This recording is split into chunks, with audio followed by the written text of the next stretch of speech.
And about the early enrollees, you mentioned, recruiting getting earlier and earlier every year. Do you think there needs to be something that would kind of even that out, early enrollees, to where, you don't have a situation where you're keeping up with the Joneses where a kid feels like he has to do it? Well, I think it's up to every guy, and it's my opinion. If a player asks me, I tell them it's your choice. You got to make a decision. You're only going to have one senior year. Are you playing another sport? Do you want to be involved in the rest of your senior year, or are you in a position for whatever reasons where you're looking ahead to sort of taking the next step of developing a career, in school, in terms of graduating from school and developing a career off the field, and doing the same thing with your athletic career in college. And it's strictly up to you and your family. I don't encourage it or discourage it. It is an advantage to us if they do it, but I really don't encourage them to do it, because I feel like guys should make that decision and make a commitment to it and be happy with it, because I wouldn't want to talk somebody into doing it and then get them here and them being sorry that they didn't finish their senior year or play basketball or some other sport that they were involved in, or baseball, or whatever it is. So we don't encourage it or discourage it. We manage it if guys want to do it the best we can, and there are advantages to us if they choose to do it. Nick, along the same lines, I got two questions. But one, do you think that the fact that players are committing earlier and earlier leads to guys wanting to enroll in January and kind of get on with the process when the commitments are coming in so early? Well, I think that guys start their recruiting process themselves. I sit here and talk about us having to start our recruiting process earlier because everything sort of gets accelerated. But I think that sort of happens with the young players too. They're looking at schools and coming to junior days when they're sophomores. We used to use, camp to get most of the juniors to come to camp and make a lot of decisions on them after camp. They don't want to come to camp anymore. They want to already know before they go to camp whether you want them or not. So everything gets accelerated, and I think when that happens, then that same thinking kind of goes with, if I'm thinking about going to college earlier, maybe I go to college earlier. And especially if they're good students and they're in an academic position to do it. The second part of that then is having to wait till now and you get commitments early.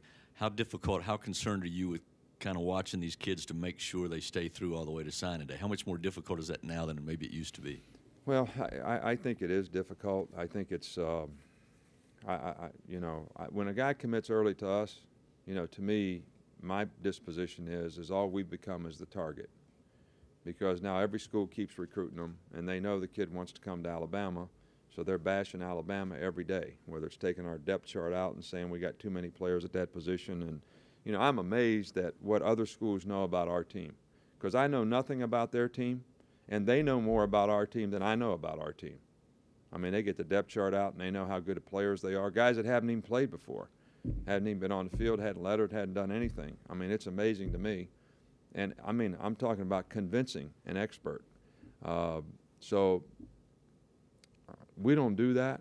I mean, we do not negative recruit in what we do. We have a good product to sell. We try to sell it in a positive way. And but I feel like you just become the target for other schools when guys early commit to you, and you have to keep recruiting them and sort of, managing them. And, I'm old-fashioned. I think a commitment is a commitment. So. And we tell guys when they commit that, we want the recruiting to be over, or we really don't want you to commit. Numbers relative to other positions. Can you talk a little bit about Brandon Ivory? That seemed a little bit like a sleeper that came along lately, and are there some other sleepers in this class? Well, you never know. I don't know. We never really know how guys are going to develop and how they're going to pan out. And I guess a guy's a sleeper if the media didn't advertise him as a top player. That makes him a sleeper. We don't really, we evaluate the film. We have a process that we go through, and guys either, meet that criteria or not. We don't really do it based on how many stars a guy gets and all that. Those things are resources, and it is helpful.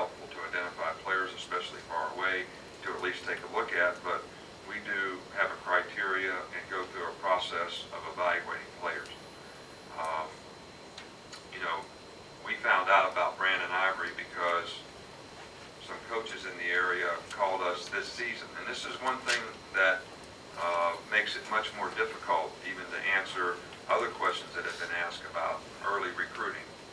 Guys that develop as seniors and play very well in their senior year can very much get overlooked because seldom do you even go back and look at them. Because going into this season, we were almost full before they ever played their senior year. And back in the old days, when I was an assistant, you didn't even offer anybody until they finished playing their senior year. So that's how much it's accelerated in, you know, the last 20 years or so. But anyway, a coach that we know called and said, man, I played this guy, and he's a big guy, and he's very agile and athletic, and we couldn't block him, and this is a pretty good program and a pretty good school. So we got some film and looked at him, and by the time we're looking at the film, they have an all-star game over there in West Tennessee, and coaches call us from the all-star game, and even the player that played in the all-star game, Kwan Malone, said, you know about this guy? This guy's really a good player. He's big, he's fast, he's this and that. And, you know, there's only really 2 schools that recruited him before us. So we looked at the film some more. Then I went up and actually watched him practice basketball to see how he moved, because I'm thinking this is too good to be true, watching the film and all that. So nobody recruited Cody. We were the only offer he had. But the guy moved around on the basketball floor pretty good, and, you know, dunked it and could touch the rim and all that kind of stuff. And I said, a guy that weighs this much and moves that well and plays that well on the film, and we have a need for big body people. And our criteria for nose guard is a little bit different maybe than somebody else would look at, just the defensive lineman. So he seemed to fit the criteria, and, you know, he's, you know, we felt like we had to justify our dietitian some kind of way here since Cody's leaving. So, you know, we got another one for him. Another question, do you pay much attention to the competition? What the other schools are signing, that they say Florida's class might be the greatest of all time, especially on defense. Auburn's got a good signing class. Well, you know, I hear that those people all have good signing classes, and we kind of know who the good players are out there and where they're going, and I think those people did have good recruiting years, but, you know, we try to stay focused on what we have and what we need to develop, you know, in our class. And, you know, sometimes when you lose a lot of players at a certain position, you have a good chance to be able to recruit well at that position because players see opportunities. And I mean, it's probably true in the secondary for us because I think we got some really good DBs in this class, and I'm sure that, you know, players that lost players at certain positions have a good chance of, you know, getting those kind of players, you know, because they have an opportunity. 2 more questions. Rachel, Cece. Coach, so much of recruiting is relationships, building relationships. I was in a recruit's home this morning and spoke to another recruit, and they talked about you being extremely focused, but also very, very genuine. I was just wondering if you might share with us some of the memories that you'll take away from this year's recruiting trail, being in all these different homes and building those relationships. Well, you know, actually, I guess I could use this as a forum to talk about what I don't like about recruiting now as a head coach. You know, for this whole year, I'm allowed to be on the road for 4 weeks. You know, we missed a week of recruiting for the national championship game. We missed a week of recruiting for the SEC championship game.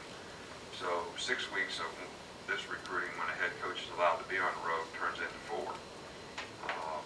And, you know, I've always thought that, you know, being out in the spring was a great time to develop relationships with coaches and see guys practice. And even though you weren't allowed to talk to the players, I would much rather see us have a contact period in the spring, especially with everything being accelerated like it is, and the head coach allowed to go out in the spring to watch guys, than to eliminate the rule because somebody was worried about somebody bumping into somebody, which is basically what happened. And so my point is it's a little more difficult when you don't have that time. All right, so the emphasis has to be on getting players to come to your school so that you can start